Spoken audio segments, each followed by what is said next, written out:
Okay, very good.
Well, good morning, everyone. My name is Trevor Schell, and I'd like to welcome you all to our fourth and final webinar of this year's series. Over the past 4 weeks, we have come together from across the globe with a shared goal to increase the recognition and prevention of musculoskeletal disorders. This year's sessions have provided us valuable insights, including practical ergonomic strategies that can be applied in both work and home environments, the physiological and biomechanical impacts of pregnancy, along with the social considerations that must support pregnant workers, the far-reaching effects of an altered gait and what it can have on the entire body, and the challenges that workers face when navigating workplace compensation claims, and also the importance and the role of the muscle fatigue and what it plays in the development of musculoskeletal disorders. We've also explored how the term repetitive motion has become outdated and often misunderstood, why a shift towards the concept of inadequate recovery more accurately reflects current evidence. In addition, we're introduced to newly developed workplace assessment tools and examine both the advantages and limitations that artificial intelligence may bring to ergonomic assessments. Now, today, we're going to build on that knowledge with 2 additional sessions. The first, entitled Protective or Problematic, Passive Shoulder Exoskeleton Use, Musculoskeletal Risk in Overhead Drilling, a Field to Lab Study, will be presented by Cristina Herrera Valerio, a Senior Project Manager from the Canadian Institute for Safety, Wellness, and Performance. The second session is called Poring Over Data, Conditions of Work and Chronic Musculoskeletal Pain Among Alcohol Service Workers in Ontario, and will be a group presentation brought to us by Kristen Yates, Pete Dreisen, and Mohammed Howard Azza, also from the Canadian Institute for Safety and Wellness Performance. We will also learn more about the Institute and the important work that they're currently undertaking. Now, some of you may have noticed that today's map didn't include the number of registrants that I normally display. There's a special reason for that, because after 27 years of growing an audience that began with 20 people in the basement of a local steelworkers hall here in Sudbury, Ontario, we have now reached, sorry, I'm just trying to get this going. We have now reached an unprecedented amount of registrants. We've exceeded 2,000 people, reaching 2,015 to be exact this year. This is now officially the world's largest ergonomics-focused webinar series of its kind. At times, this event has been both a personal journey filled with challenges and rewards, but it stands today as one of the proudest achievements of my career. What this series has grown into is truly extraordinary, and it would not be possible without you, our returning participants who continue to attend, support. My presentation is not on. One second, I'm having issues. Tony, can you see that?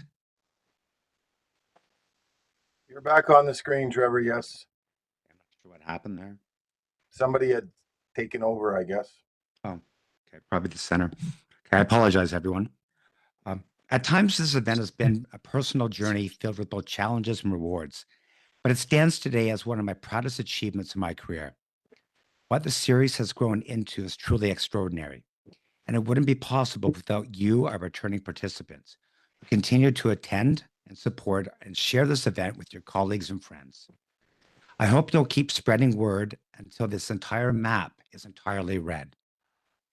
My sincere thanks goes out to everyone who made this year's event possible.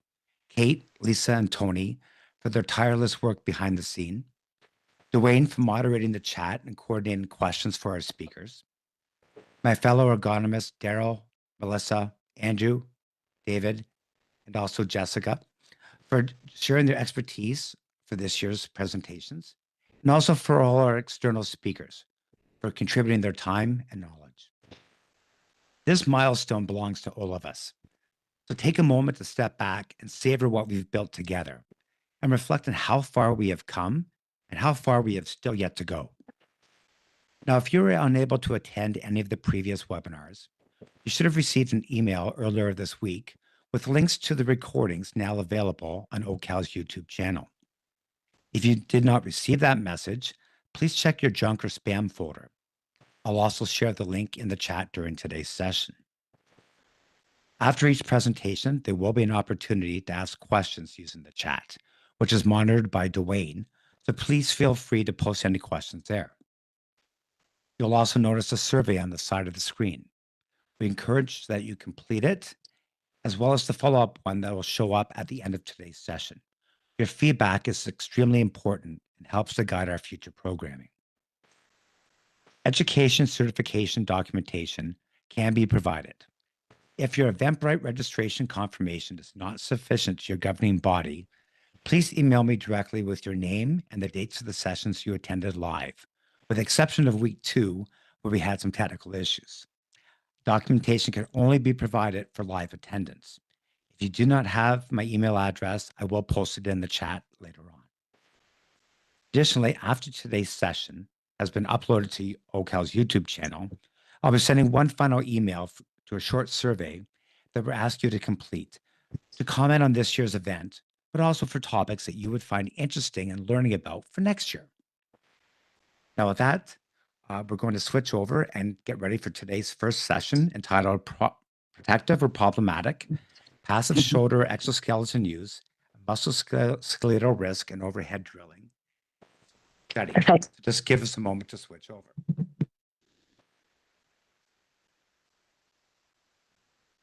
Yeah. Hey, Cristina, Perfect. should be good. Awesome. Should be good to start sharing. Awesome.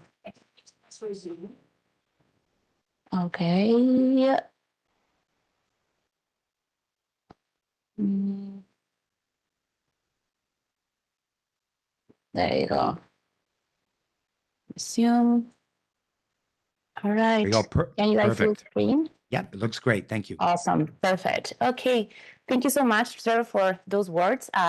It's an honor for me to be here presenting this event, such an important event in ergonomics. So thank you. My name is Cristina Herrera. I'm one of the scientific leads of the Canadian Institute for Safety, Wellness, and Performance.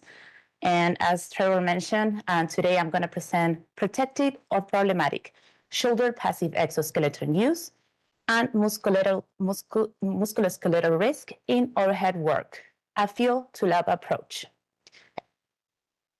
So, sorry, again, it's probably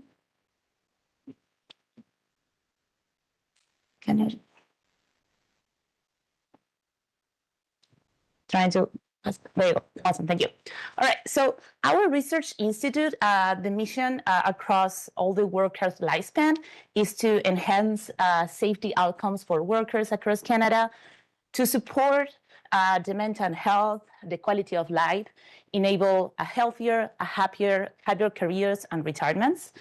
Also to boost workplace productivity through evidence-based practice, and to invest in every stage of the working life, from the early career, throughout their careers, through injury prevention and potential recovery and potential insertion again into the workplace, and ultimately for retirement without any MSDs. So Canadians' construction industry. So construction workers are 1 out of 13 working Canadians and is the integral part of our Canadian economy. The construction workforce is at 15% higher risk than the general working population for sustaining an injury. The MSD disorders make up to 40% of all the workplace injuries and lost time claims. The shoulder injuries represent the 12% of all those MSDs, and it is very high in some trades such as brick stone, masonry, and drywall finishing. The overhead work is considered to an increased risk of the appearance of these shoulder injuries. So let's talk a little bit about overhead work. So what does the literature says about risk threshold for overhead work? So as you can see in this chart, we have two main metrics that are considered risky: the duration of overhead work and the frequency of those overhead actions. First off, we have to define what is an overhead action, what is an overhead work. Most of the literature says that an overhead action is whatever crosses the threshold of 60 to 90 degrees of shoulder flexion. So if you look at the duration of overhead work, whatever crosses the threshold of above 10% of the total task time or the total shift duration, that will be considered a high risk. Similar to the frequency, whatever crosses the threshold of 1 posture change per minute, that would be considered a high risk. So I'm going to show some of the field studies. I'm going to highlight some of these overhead work risk that we saw in our studies. So we capture continuous posture through the placement of an accelerometer in the lateral part of the arm of 3 glaciers that are like glass straight persons, and they were tracked over 9 days. As you can see, the duration above the shoulder was 4.3%, which corresponds to a moderate risk when it comes to the threshold. The muscle activation, we saw an average value of 3% of muscle exertion, which is below the 15% of MBC, so it would be considered a moderate risk. However, the frequency of those overhead actions, it's around 1.4, which is above 1 minute per threshold. So that is under the category of high risk. So we see moderate and high risk in these studies. Same with another study that we conducted. We also placed that accelerometer in the lateral part of the arm, and that was tracked continuously, the posture. And we also track the muscle activation and the rates of perceived exertion at baseline, mean point, and end point of 2 consecutive days in 35 workers. So we saw that the higher arm elevation, duration, and frequency increase the activation of the anterior deltoid muscle. This anterior deltoid, for those who don't know, it's the main muscle for shoulder flexion. And it increased the activity by 20%, which leads to fatigue. Also, the workers report increased exertion in the shoulders, in the upper back, in the arms during these repetitive overhead tasks. And this leads to cumulative fatigues over shift. that increase the risk of injury due to insufficient recovery time. So what led us to think all those overhead postures over time, these moderate and high risk, lead us to think about potential solutions to overcome this. So one of the potential solutions is the passive shoulder exoskeletons. We know for sure that the passive shoulder exoskeletons has been proved to reduce muscular support, to counter the forces during this overhead work, and also to provide shoulder relief. However, there are still some gaps in the literature that needs to be addressed to promote the implementation of these devices in the workplace. The number one gap is that there is limited research on the worker's perception and acceptance of this device. So let's jump onto this gap. So the previous study that I was mentioning before related to overhead work, we also assess the perception and the acceptance of exoskeletons. So the workers, we have two groups of people. So we have 40 field construction workers that they were using the exoskeletons for 2 days, and they were just using usual method for 2 days. So we asked the participants to perform their daily activities as they were do in a normal shift of work. And we track the posture through the accelerometer placed on the lateral side of the arm. And we also track the muscle activation and the rates of perceived exertion. And we asked them how they were feeling about the exoskeletons at pre, mid, and post shifts. So our participants, of the 40 participants, 80% of them were under the age of 35, and 93% were male. The majority of these participants were carpenters, electricians, and drywallers. And 1/3 of these participants worked on a residential work sites, and the other third worked in modular construction. So this is a graph showing what we track. So as you can see in the screen, we place the accelerometer on the lateral portion of the arm, and through a trigonometry model, we converted the accelerometer outputs into angles. So if we cross a line across 90, if we place a line there, that would be our threshold for overhead actions. Whatever crosses that threshold, it would be considered an overhead action. So we also created different metrics to understand this data.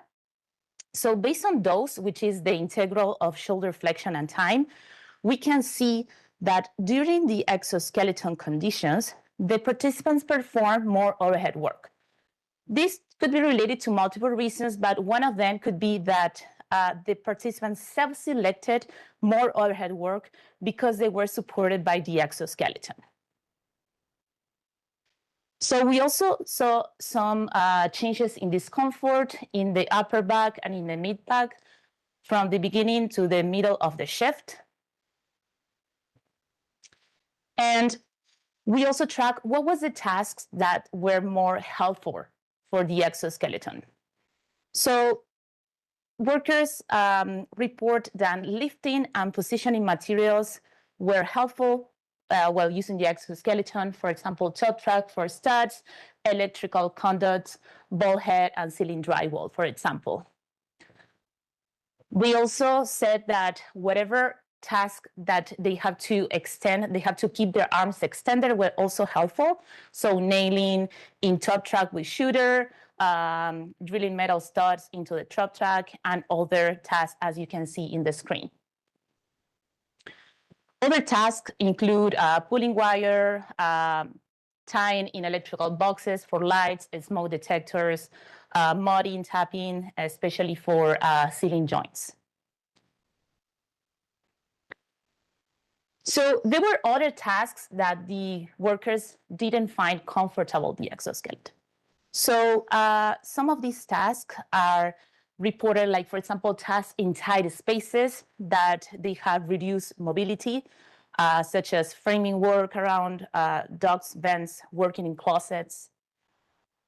And also, for sure, tasks that are below the shoulder height. So the exoskeleton gets triggered when it passes that threshold of 90 degrees of shoulder elevation. So whatever is the, when the participants were going down or like had to perform something that was below that shoulder height, such as drilling the drywall below shoulder height, installing channels for metal stuff framing, they did not find the exoskeleton helpful. We also asked the participant whether they agreed or disagreed with 5 statements about the exoskeletons. And most of the participants found the exoskeleton was easy to use. Over half of these participants found that the exoskeleton was comfortable, while less than 1/4 found that it was uncomfortable. For 70% of these participants, the exoskeleton did not hinder their work performance or the productivity and improve the performance and the productivity. So we also asked what variables contributed to the exoskeleton use. And we know we have, for example, effort that the exoskeleton contributed the most. However, we have some tasks related to maneuverability that will still need to improve the design of these exoskeletons to improve maneuverability, thermal comfort, and feel.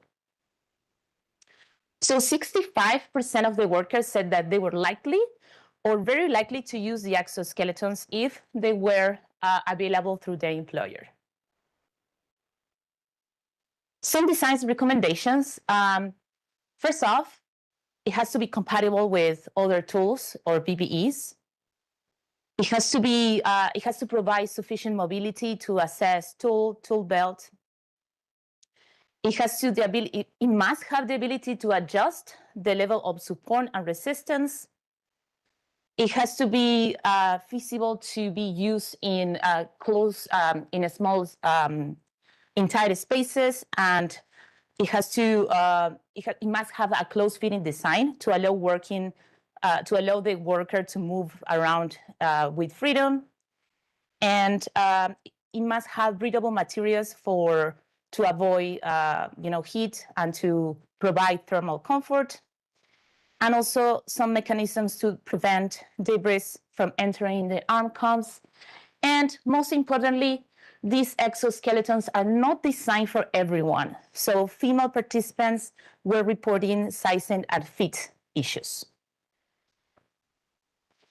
So for the gaps number 2 and 3, there are no guidelines of what is the maximum load that we can handle while using these exoskeletons.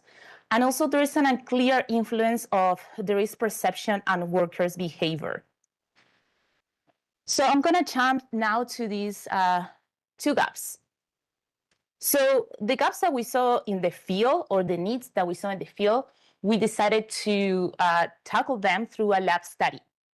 So the objectives of this lab study were to determine these loads, these maximal permissible loads for unilateral overhead work, to examine how these loads vary by the body shape and by using a shoulder passive exoskeleton in males and females, and to assess whether these exoskeletons influence the risk perception, and by comparing the self-selected weights versus the actual muscular effort.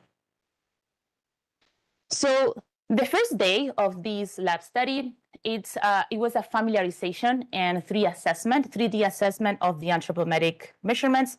So after they were screened for eligibility and they provided consent form, we asked them some questionnaires, demographic questions about age, sex, and other questions related to their occupation.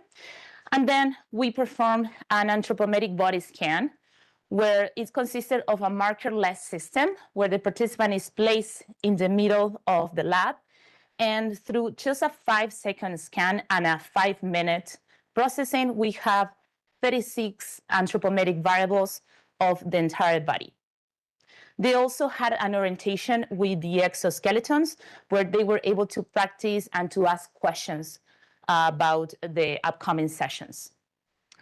So for the upcoming sessions, which are interventions, day 1 and 2, which is one day performing the task with the exoskeleton and the other day performing the experimental setup without it. So the participants had to perform simulated drilling task against a load cell, and they had to maintain a 70 newtons force, which this replicates a realistic scenario of drilling, and following auditory cues. So every 12 seconds, they will hear this cue, this beep, and they will have to drill until they reach 70 newtons and come back to the initial position. And they repeated this, so they have 3 conditions. One, it was performed at 90 degrees of shoulder elevation, the other at 120 degrees, and the third one at 150. And each condition lasted 5 minutes. This was a psychophysical study, which means that they had to choose the weight that it was comfortable for them. So the prompt was, choose a weight that is comfortable for you. Think about performing this task for 8 hours, even though the experiment only lasted 20 minutes. And choose a weight that you know that you can handle, but also you are doing your best. So they were able to modify the weight at any point. And we track electromyography at the muscles, at the anterior, at the middle, at the posterior deltoid, which is our all shoulder muscles, and also the lats and the biceps.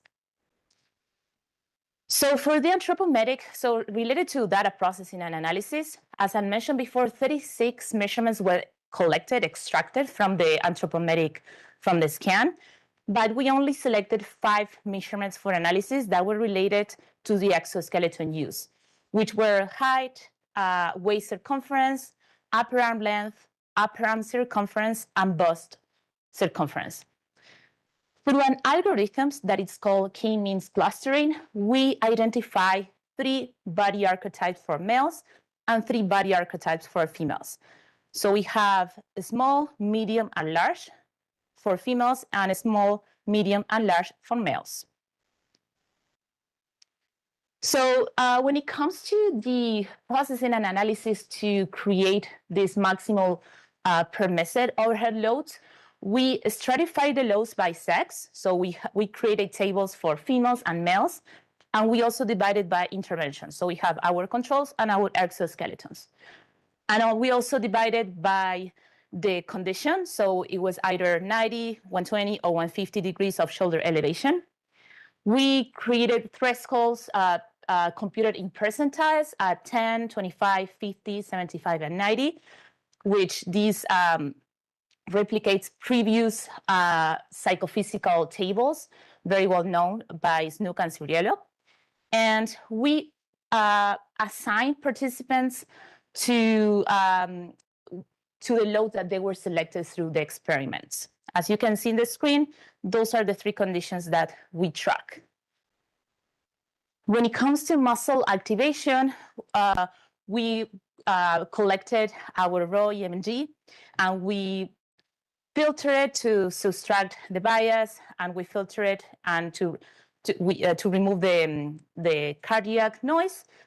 And we got our final EMG amplitude that it was used for the analysis. For the statistical analysis, when it comes to maximal permissive overhead loads, so we use a multivariable mixed linear regression. And we account for random intercepts, accounting for the participant level. And our predictor variables were the sex, the intervention group were either exo or control, the shoulder angles, and the body archetypes, and age.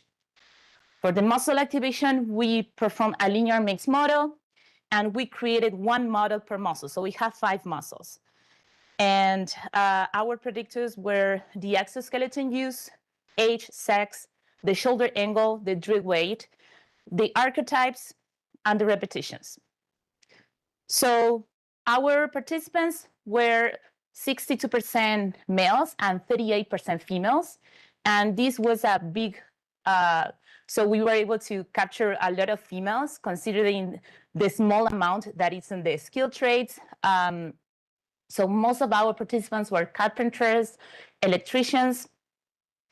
And regarding the results, so we know that the exoskeleton increased the droid weight capacity by around 400 grams.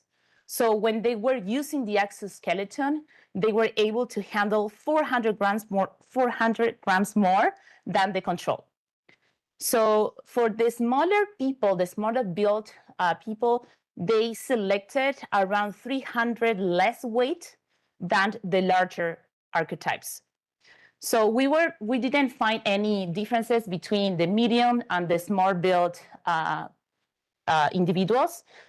We saw that the males participant handle around 300 more weights than the females, and there were no differences in the shoulder elevation on the droid weight that they selected. So what does it mean? So first off, it means that we need more ergonomic interventions beyond the exoskeleton support. So we know that the exoskeleton might improve this overhead lifting capacity and also the perceived safety, especially at higher arms elevation and among certain individuals, particularly males with certain anthropometric characteristics. These results provide guidance on how can we implement these devices for overhead work and to support improved drill design and to offer recommendations on the use on construction settings. For the muscle activation, we saw that the exoskeleton use decreased the anterior deltoid activation, and this kind of like leads to, okay, this is supporting the shoulder elevation.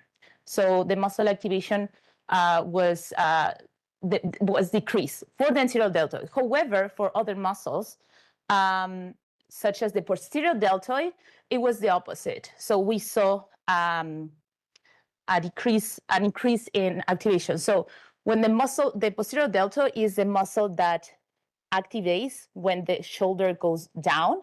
And if we think about the movement that they are performing with the exoskeleton, they have to go and they have to like break the resistance of the exoskeletons to go down.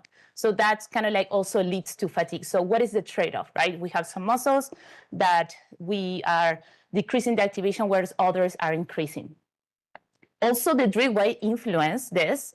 So the more weight that they put in the drill, the more activation that they got in the muscles.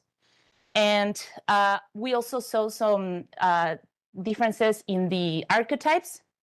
So the small build individuals show an activation increase. So they had to increase the muscle activation to be able to perform the task correctly. So this leads us to think, as I mentioned before, that the exoskeleton reduce the muscle activation of some muscles, but also increase the muscle activation of other muscles. So it's kind of like redistribution the muscular demands. We also saw that the body types affect these muscle activation patterns, and this supports the idea that we need to personalize ergonomic intervention for the exoskeletons. All this leads us to more adaptive muscle balance exoskeletons to reduce fatigue and to better fit female workers and diverse body types. So this led us to a big project that it's called Multivariate Occupation-Specific Anthropometric Database, or how we like to call it, Mosaic. So CISWP considers the capabilities of the worker to make more inclusive, safer, and health equitable through a better design of PPE, tools, and equipment. So the objective is to create these designs of PPEs and products to understand the needs and to improve the design's requirements. So The idea is to create a database that is not only sector-specific, but also job-specific, and to support the manufacturers for tools, equipment, and PPE to make products for Canadians' population. The goal is to, in the upcoming 3 years, is to collect 10,000 workers in the constructions and in the paramedic sectors. The current anthropometric database that we have, it is based on general population rather than industry-specific populations. This is not a Canadian population and is very outdated. So they don't consider measurements such as body measurements, parameters, age, sex, race, ethnicity, among others. So in the scientific literature, a poor fit, it is related to injuries. And also a poor fit, it is related to the low utilization or the low acceptance of this PPE in the construction and in the paramedic sectors. Studies have shown that consistent use of PPE reduce the likelihood of these accidents and injuries up to 1.5 times. And just in the construction sectors, the proper use of PPE could prevent 37.6% of the occupational injuries and disease. So CISWP will use this cutting-edge research technology that includes body scanner systems, portable scanners, foot scanners, in-body muscle to fat ratio scanners, strength testing, to develop this comprehensive and occupation-specific anthropometric database. The Ontario Mosaic database will help the Canadian workers to benefit from properly fit and effectively designed PPE tools and equipment, and also remove barriers that are faced by underrepresented groups.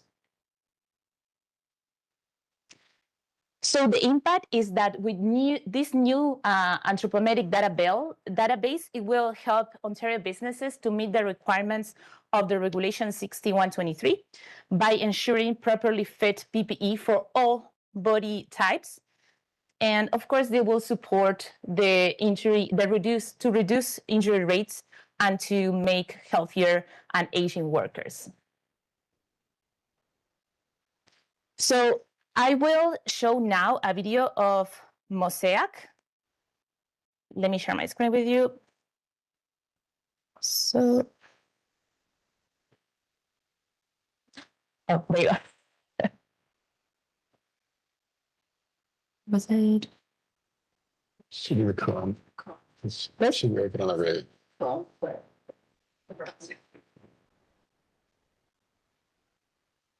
going to make it full screen. Full screen, right? There you go. You're still sharing PowerPoint though. I think Christina, you're still sharing. You're still sharing the PowerPoint. You have to stop sharing the PowerPoint and start. Stop sharing. Yeah. Go back to share. Sure. Yeah. The Chrome window.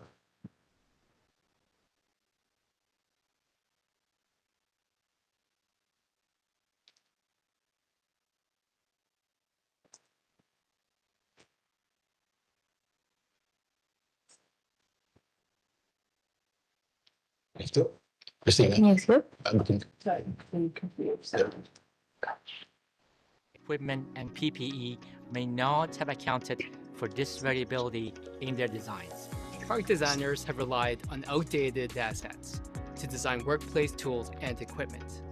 Ill-fitting workspaces affect the way we perform our jobs, increasing injury risk and creating barriers for equity-deserving groups of all shapes and sizes. In order to design for Canada's diverse population, our team at the Canadian Institute for Safety, Wellness and Performance is developing a new data set that will transform product design and will help make Canadian workplaces safer, more productive, and more inclusive. We want Canadians to enter and prosper in valuable sectors, including skilled trades, healthcare and first response. With new workplace regulations to ensure that equipment accommodates Canada's diverse workforce, we need the necessary data that represents the body dimensions of the Canadian workforce. It's a big challenge, and we are taking it on.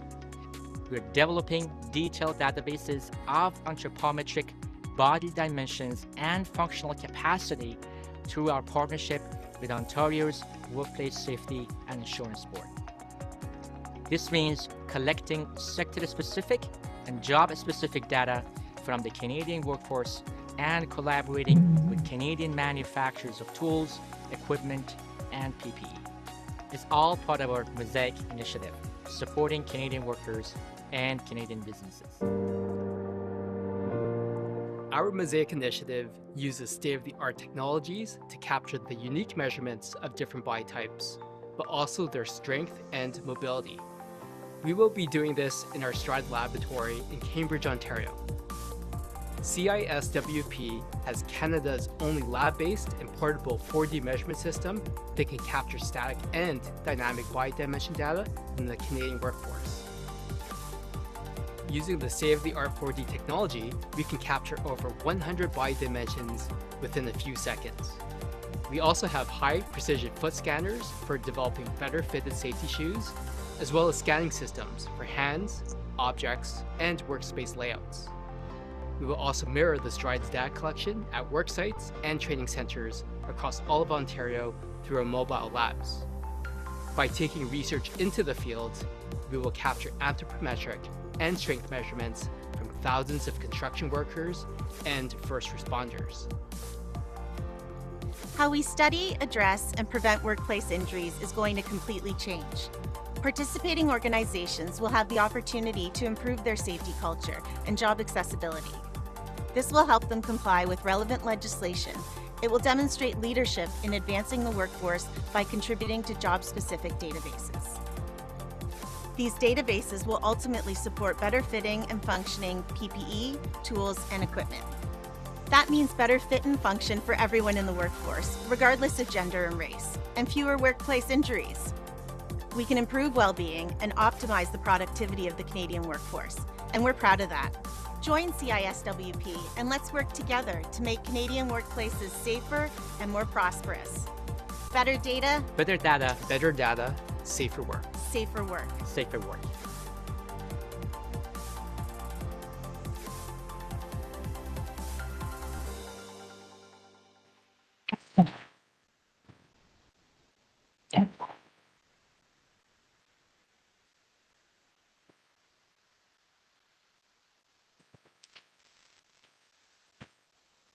Thank you guys very much. That was a very, very informative presentation. At this point, there are no questions in the chat. Hold on, maybe something just popped in here. Let me see here. This may not be something you can answer, but are the manufacturers of the exoskeletons committed to making equitable exoskeletons for all body sizes, or are they more focused on men's bodies for now as they explore the science? Yeah. So when you guys hear me, yes. So we work with healthy exoskeletons, and they are always open to get some feedback from us. So we provided they provided to us the exoskeletons, and we were able to bring them to the field to ask people how they were the perceptions of the exoskeletons and to try it in the lab as well. And they're always open to know how can they improve the design. So I feel like that's the goal for the future, to keep including these feedback into the improving of the designs of the exoskeletons. Yes. Okay, perfect. Here's another one. I'm just they're just coming in, so I'm not going to be able to read them ahead of time. I noticed that all force applications for drilling were horizontally applied forces. Is there plans to repeat the study for vertical overhead applications, like applying forces vertically into a ceiling? Yeah, that would be nice. That's a great question. We chose the drilling because that's kind of like the most common task among construction workers. But we know for sure that there is a lot of people that perform that vertical, like horizontal drilling, and we saw it in our field studies as well. So yes, it would be nice to create these. Was kind of like the first step to create these tables for maximum loads. And the first step, we did it for the unilateral overhead drilling, but in the future, we can expand that to other tasks and other movements that are like common in the skill trade.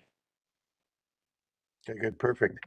One more I have here. The person wrote, perhaps I misunderstood. Did the exoskeleton only reduce, okay, I'm trying to read it as it moves, sorry. Did the exoskeleton only reduce anterior deltoid activation by 3% during the above shoulder work tasks? Yes, that's correct. That's what we saw in our study, right? It's not like a generalized assumption. So we know that in other literatures, there was a bigger reduction in muscle activation, but this was significant. And it's just in 5 minutes, right? So it's a significant reduction in like a very short period of time. Yes, for the anterior deltoid, for the middle deltoid as well, we didn't notice the same for the posterior deltoid. Yes. Okay. Which governing body will be responsible for enforcing the exoskeletons on organizations, or would organizations have a choice on deciding whether to purchase or not to purchase them for workforces? So if they have the option, or if we want to force that? That's kind of what I'm getting out of the question. Oh, yeah. I see. Yeah. Yep. Yeah, for sure. Like this is a solution, like a potential solution for overhead work to reduce that the risk of injuries and to reduce that risk. Then it comes like, oh, do I want to implement this or not, right? So I feel like that's on the associations to decide on this and to see other alternatives. This is just one alternative. It's not the only one. So, yeah. Okay, perfect. Okay, Trevor, we'll turn it over to you now. Thank you very, very much. That was very informative presentation. I'm going to turn it back over to Trevor to get the next one going for us. Thank you so much. Okay, thank you very much, Cristina. So I'm going to introduce our next session. It's entitled Poring Over the Data, Conditions of Work and Chronic Musculoskeletal Pain Among Alcohol Service Workers in Ontario. And it's going to be a team presentation brought to us by researcher Kristen Yates, senior data analysis Pete Dreisen, and data analysis Mohammed Howard Azza. So if you're ready to go, Kristen? Yep.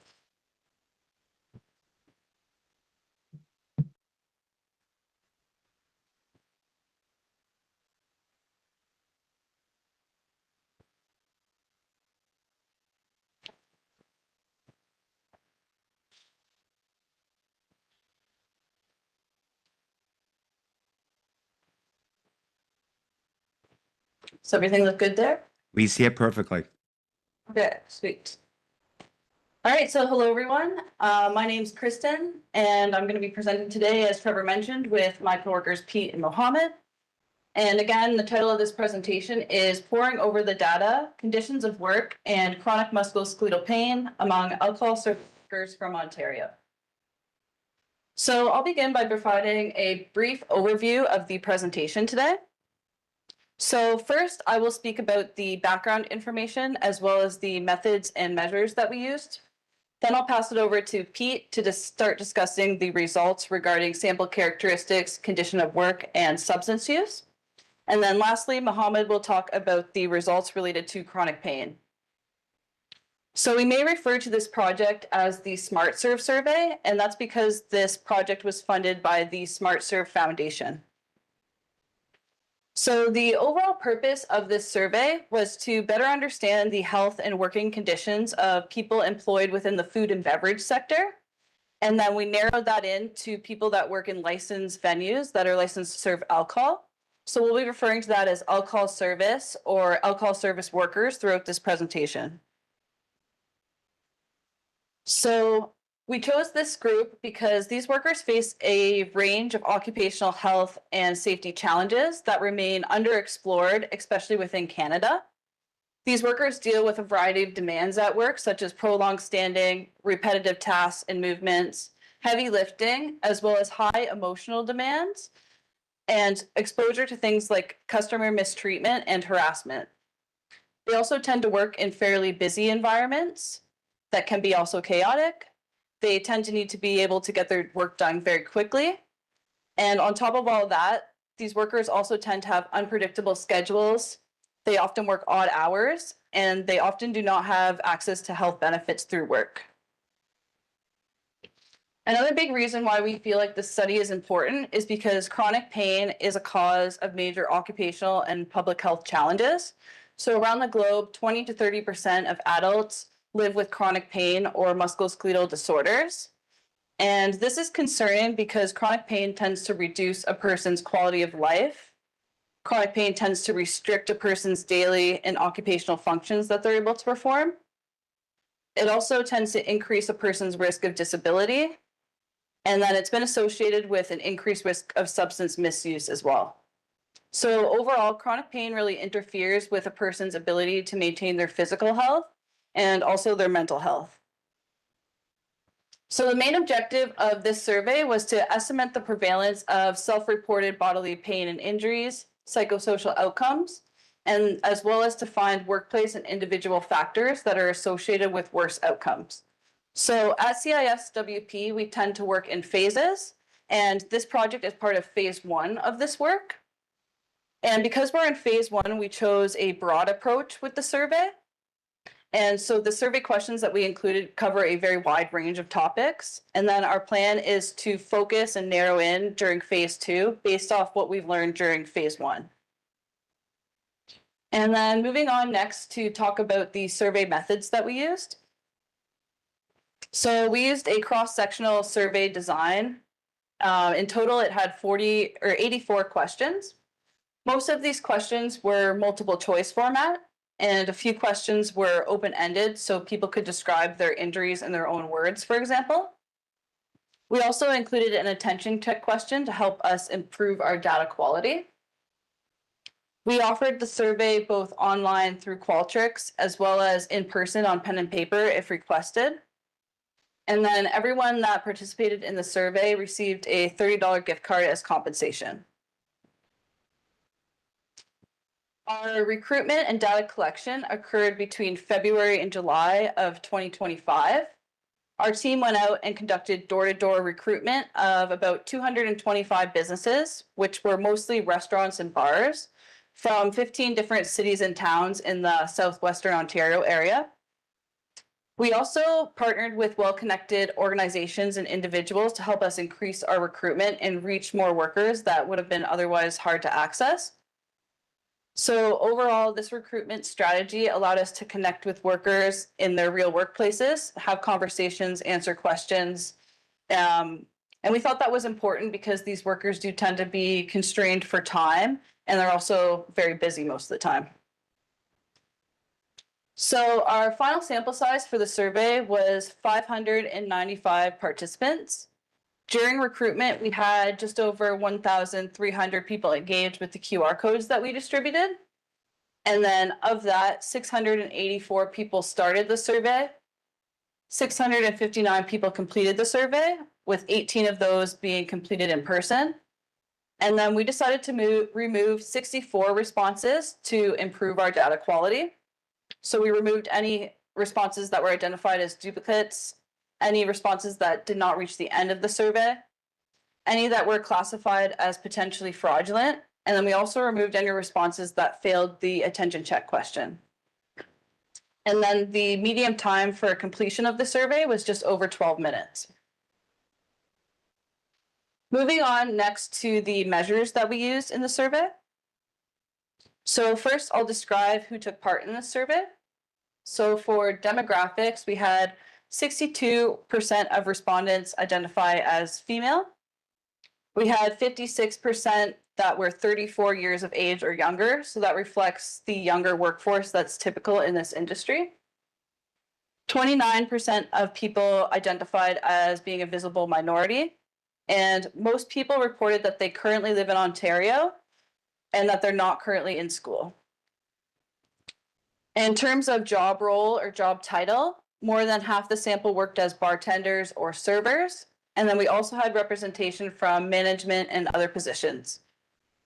For job experience, we saw a range of job experience. So we had 21% that were employed in the industry between 5 to 10 years, and then 42% had more than 10 years of experience in the industry. In addition to the demographic questions we included, we also asked about some health behaviors.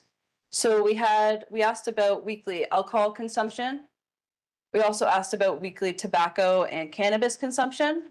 And then we also included a couple questions that asked about cardiovascular and resistance training exercise habits. For physical pain outcomes, we used the Nordic Musculoskeletal questionnaire.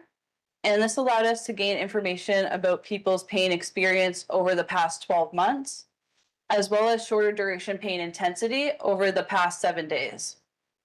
So in this portion of the survey, we asked about 8 different body regions, which are highlighted in the body diagram in green.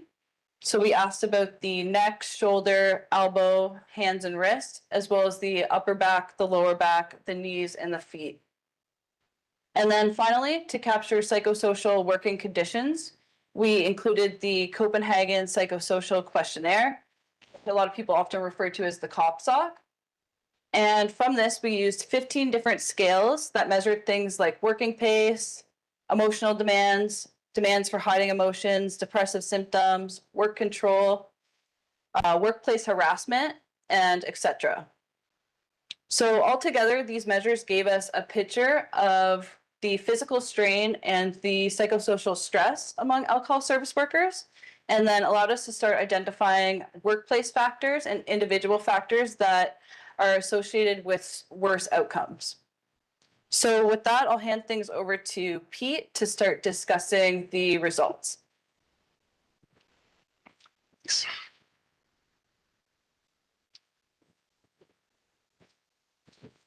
Right, so I'll just be describing some of the findings related to the conditions of work that these people employed in this industry face, mostly looking at sort of psychosocial conditions of work and factors that are related to health and well-being and substance use.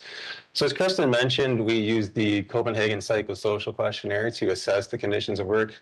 This questionnaire was developed on the basis of the different theories of work, including job demands and resources. And we really wanted to get a sense of the psychosocial working environment that these employees are working in. And we also wanted to look at factors influencing work and health.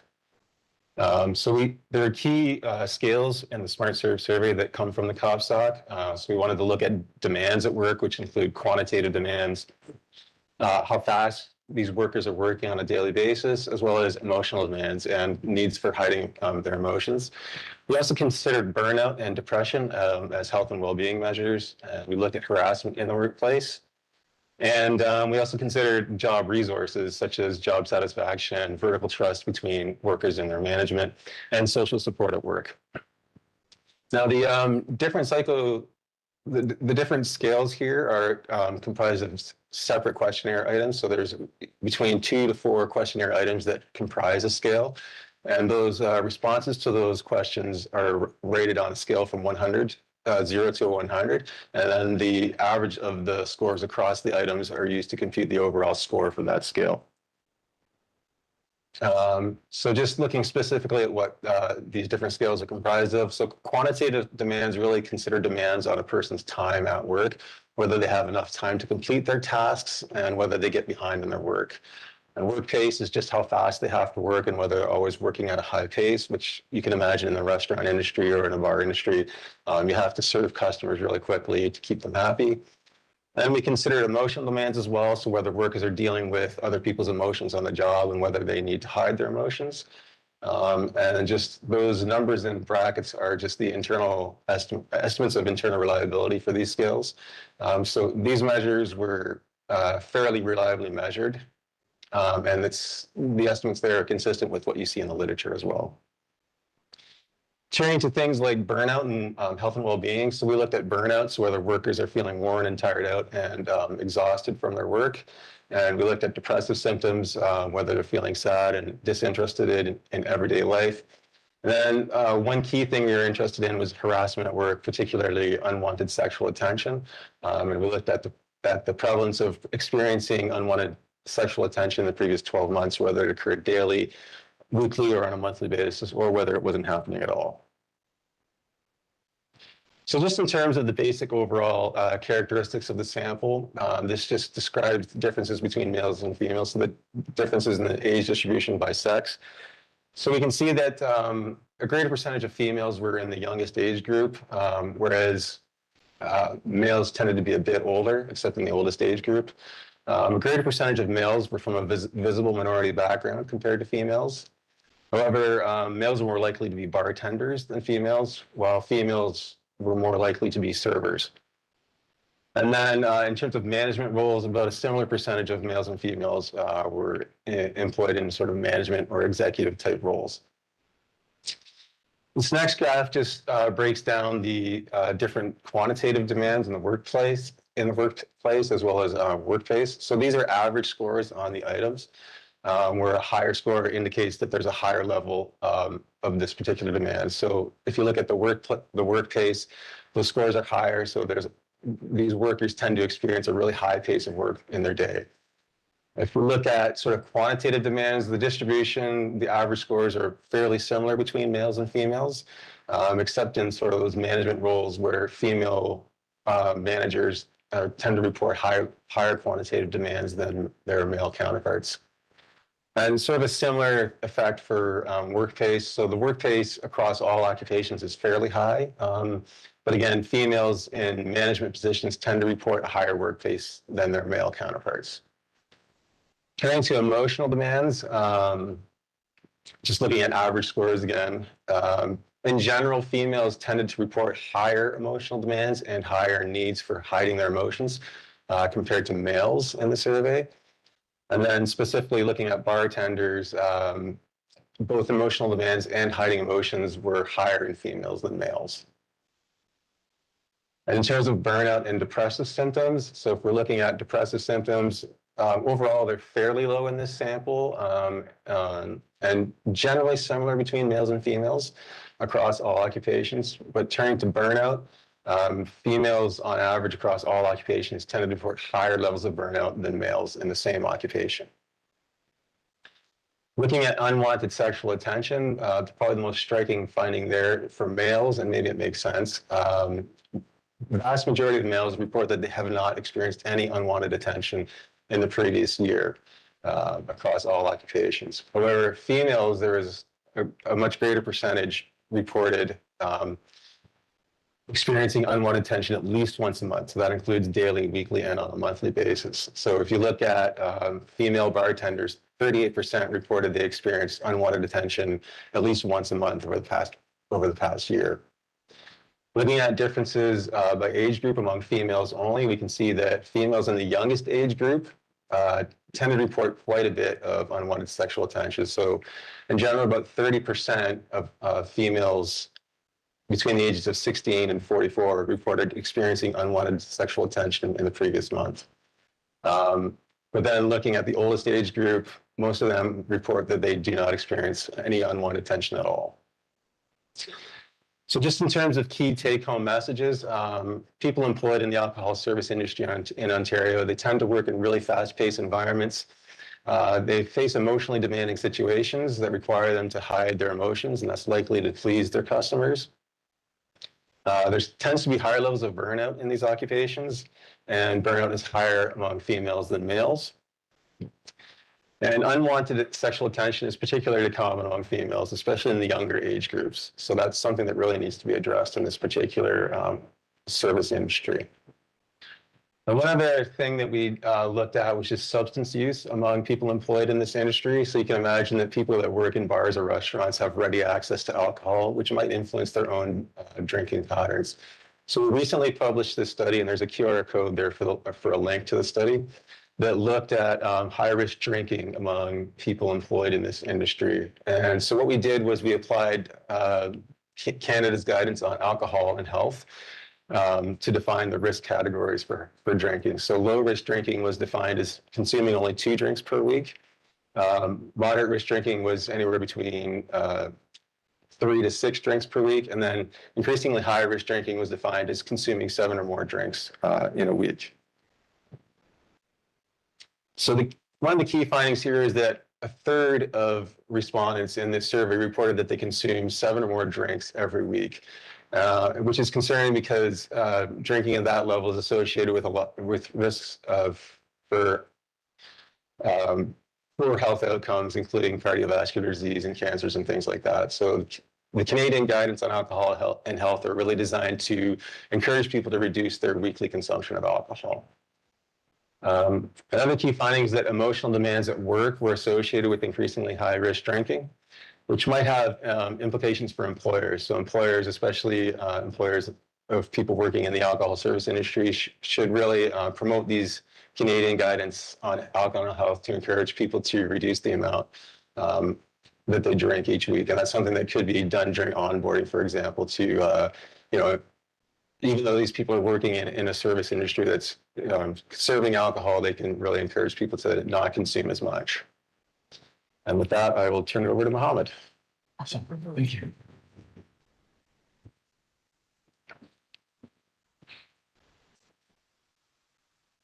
Okay. Good morning, everyone. Thank you for having me. Today, we will discuss a project we recently finished and we submitted to BMC Public Health for publication, and it's associated or concerning the epidemiology of chronic pain in Canadian alcohol service workers.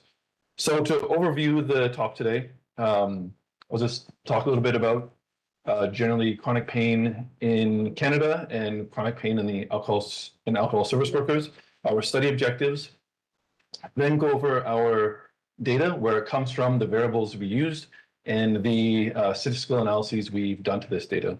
And then we'll present and interpret our key findings, and then talk about how all of this relates to in the grand scheme of things, into the bigger picture. And I like to end presentations with kind of like a take-home message of the most important findings that hopefully people can try to remember. So in Canada, roughly 15 to 19% of the adult population suffers from chronic pain. And chronic pain is strongly associated with occupational exposures, where individuals' work may lead to pain or disability, and this chronic pain and disability may limit people's ability to continue working. And chronic pain and MSD are the leading cause of years lived with disability, and evidence suggests that the proportion of Canadians with chronic pain may be increasing. And here we can see, although dated, there are several charts which show that from 2000 to 2014, the proportion of Canadians with pain is increasing. And this is consistent across all the provinces studied and territories. And this is likely due to the fact that our population in Canada is aging, and we're affected by increases in stress, poor mental health, and poor lifestyles, which lead to negative health outcomes like increased obesity. So in Canada, chronic pain likely affects 3 to 5 million adults and is the leading cause of healthcare use and lost productivity.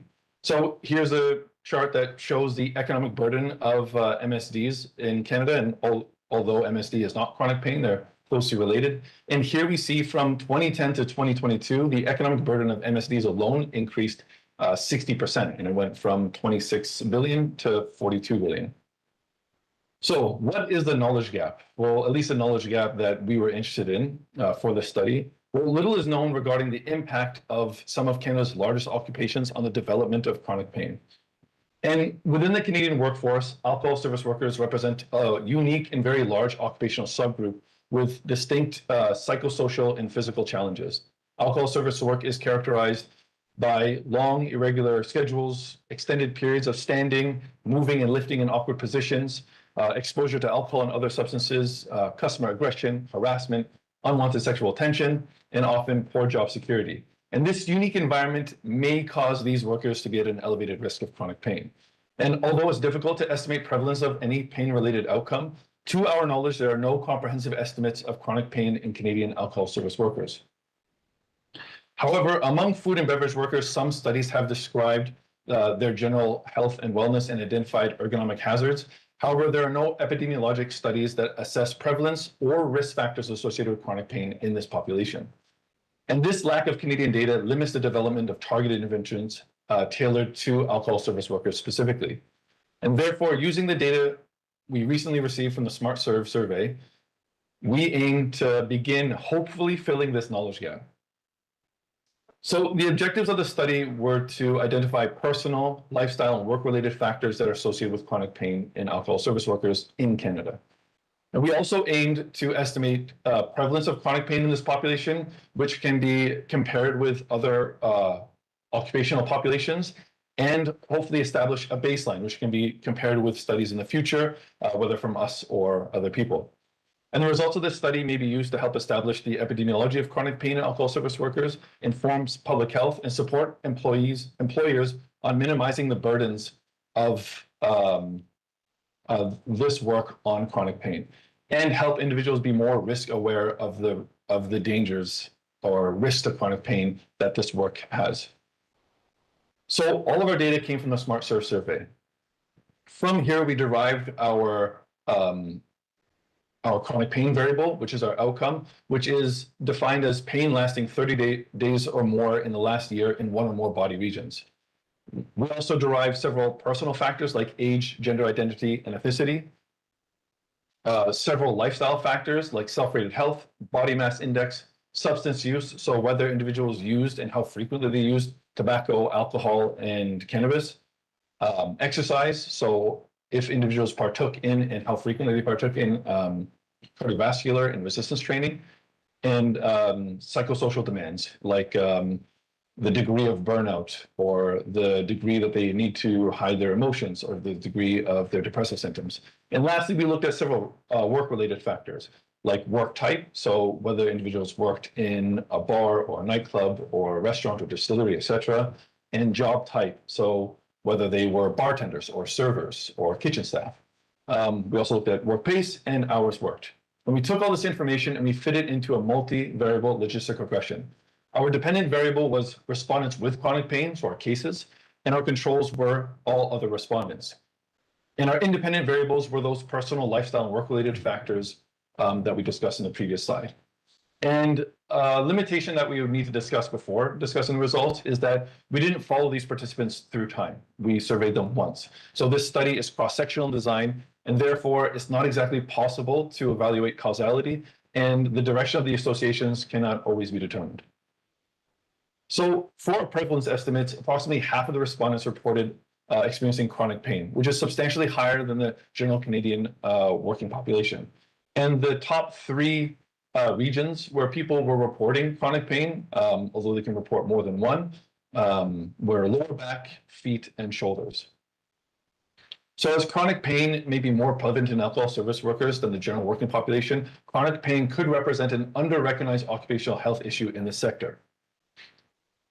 Our multivariable logistic regression identified age, self-rated health, cannabis use, resistance training, burnout, and emotional demands as significantly associated with chronic pain.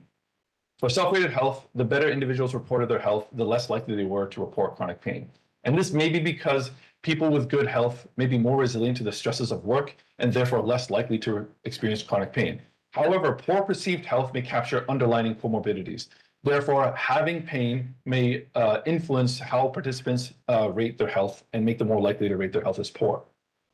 Similarly, with resistance training, the more frequently that participants engage in resistance training, the less likely they were to report chronic pain.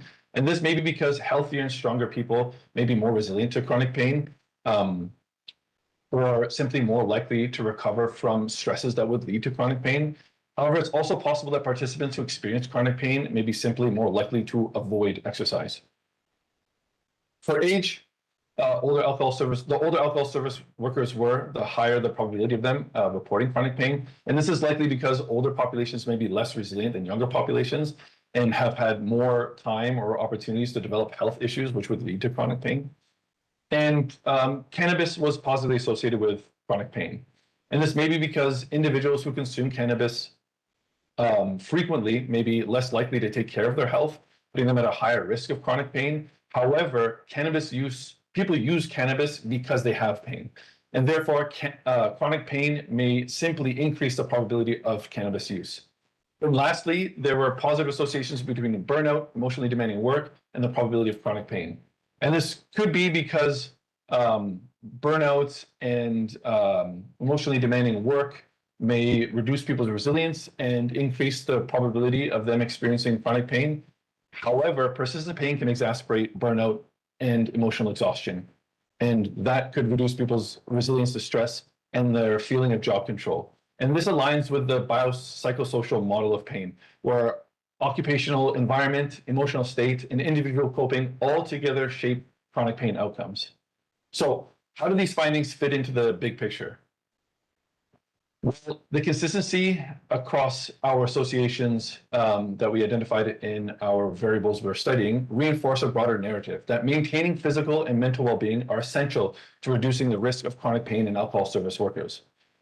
The unique stressors that alcohol service workers are exposed to, which we discussed earlier, like irregular shifts, exposure to substances, customer aggression and harassment, long hours of standing and bending in awkward positions, these together may gradually erode both physical and mental health and may lead to chronic pain. And the resulting chronic pain in this context may represent not only a biomedical outcome, but also a social indicator of occupational disadvantage. Therefore, bringing awareness of these findings to the affected populations may help individuals protect themselves. Taking care of one's health through exercise, a reduction of substance use and stress may make individuals more resilient to working in these difficult environments. From an organizational perspective, the associations between emotional demanding work and burnout and pain suggest that ergonomic interventions alone may not be sufficient. Organizational level interventions such as improved scheduling practices, workload management, anti-harassment training, supportive management cultures may help reduce chronic stress and the subsequent manifestation of pain among this population. Those who manage alcohol service workers can help employees be more aware of the risk of working in this environment and accommodate their ability to increase their resilience to this work stress.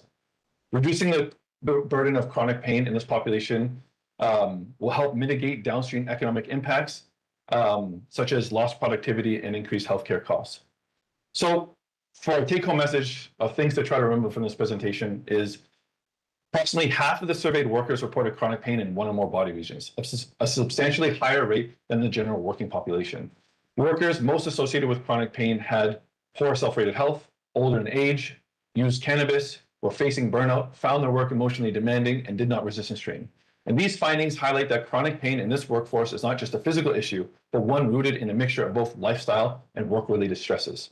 Addressing this issue will likely require a combination of both personal health promotion and occupational changes that reduce stress and support workers' physical and psychosocial well-being. Thank you very much.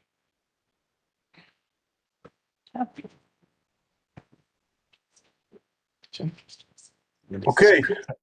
Video, dose video. Oh, the dose video. Where is that? Is in the Chrome. Yeah. It's in the browser? Are you guys playing You something want else now? So yeah. We're gonna play the dose video from the browser. Okay. It's just not second tab. Yes, this one. Yeah, that one. Okay, got it. You gotta make sure you're sharing that screen. You got to This- stop. Yep. And then share again. We're sharing again. At the bottom. Like Here? at the bottom. Yep. And then Here. Click Chrome. Chrome. Make sure the audio is shared to the computer. Where do you see the audio? If you start playing it about, Yeah, shit. it's not. I think. Yeah, click. Canadians are experiencing high rates of workplace injuries.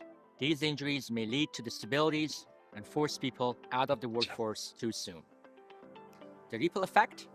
A cascading series of health, well-being, and financial impacts on workers and worsening labor shortages across sectors and industries nationwide. At the Canadian Institute for Safety, Wellness and Performance, we want to keep workers healthy and thriving in their careers. Our team of dedicated researchers and data analysts conduct applied research to reduce the risk of workplace injuries and help injured workers return to work safely. In partnership with Ontario's Workplace Safety and Insurance Board, commonly known as WSIB, we are building something groundbreaking. Introducing DOSE, Canada's first and only comprehensive database of occupation-specific exposures. This database details a job's physical, cognitive, ergonomic, psychosocial, and environmental exposures and demands. Using state-of-the-art wearable sensors, advanced technologies, and our mobile labs, our team is taking this research into the field directly, to real workplaces across the province. From DOSE, we can better understand how injuries happen based on data from actual workers who perform their duties and tasks in the real work environment. This rich real-world data will support innovation of novel data-driven solutions and technologies, and ultimately reduce workplace injury and illness claims in Canada. Why does this matter? Because with better data, we can support Canadian businesses by creating and implementing smarter prevention strategies, guide stronger evidence-informed policy decisions, and help design safer, healthier workplaces. Join us at the Canadian Institute for Safety, Wellness and Performance, and let's make workplaces safer and healthier and ensure the sustained success of Canadian businesses. Better data, safer work. Better data, safer work.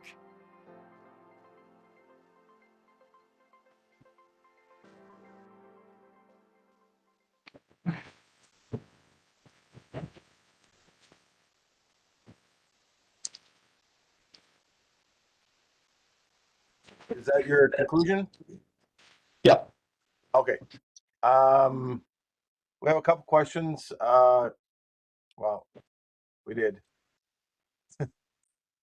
Sorry, I got to get back to the chat somehow. Okay. Couple questions that were pertaining about to alcohol consumption, which I think is probably not something that you guys really looked at. So if a workplace employer is interested in participating in the DOSE study, how would they connect and partner with that? So I think the best place to go would be our website. If you search CISWP, and then hopefully you can find Nikki Islick's contact, or she's also in the call today. So maybe she could drop her email there. And that's a great person to get a hold of to try and work with us. Okay, perfect. Yeah, so outside of that one question directly related to alcohol, I can ask it if you want. It was something regarding, yeah. How many people of the same age who do not work in the service industry that serve alcohol also drink 7 drinks per week? It was basically, did you do a comparison between alcohol consumption of those that do not work in the industry versus those that do work in the industry? Yeah, so we had in that paper that I presented, we do cite some data from the Canadian Community Health Survey. I think it was the 2024, where they estimated alcohol consumption levels by different categories. So in this particular group of alcohol service workers, the prevalence of consuming 7 drinks or more per week was actually higher in our survey than in the CCHS. I think in CCHS it was about 15% that reported consuming 7 or more drinks in the past week. So the prevalence would seem to be higher in this group and in our sample. Thank you. That's a good question. Okay, good, perfect. That's it for questions. Just a reminder that the Slido has popped up to provide your feedback to us so that we can continue to improve and enhance upon your RSI day experience. So if everybody could potentially fill that out, that would be greatly appreciated. Thank you for the wonderful presentations. I'm going to turn it back over to Trevor. Awesome. Again, thank you very much for your presentation today. Dwayne, thank you as always for taking care of the questions in the chat. And again, I just want to thank everyone for keep returning every year for RSI Day in order to hit the record numbers that we have this year. It's unprecedented. And I just want to keep going with this, spreading the word, the importance of musculoskeletal disorders, the prevention, sharing that knowledge transfer of information internationally. I think what we've built here is a community, and we've got to keep working on that. And I just want to again thank everyone. Again, email me if you need your certification, and you'll also be getting an email from me letting you know that the final recording is up on YouTube, as well as a link to a survey that's going to have you fill in some information for what you may like to see next year for topics. So with that said, everyone have a great rest of your day and have a great weekend. And we'll see you next year. Thank you. Thank you. Bye.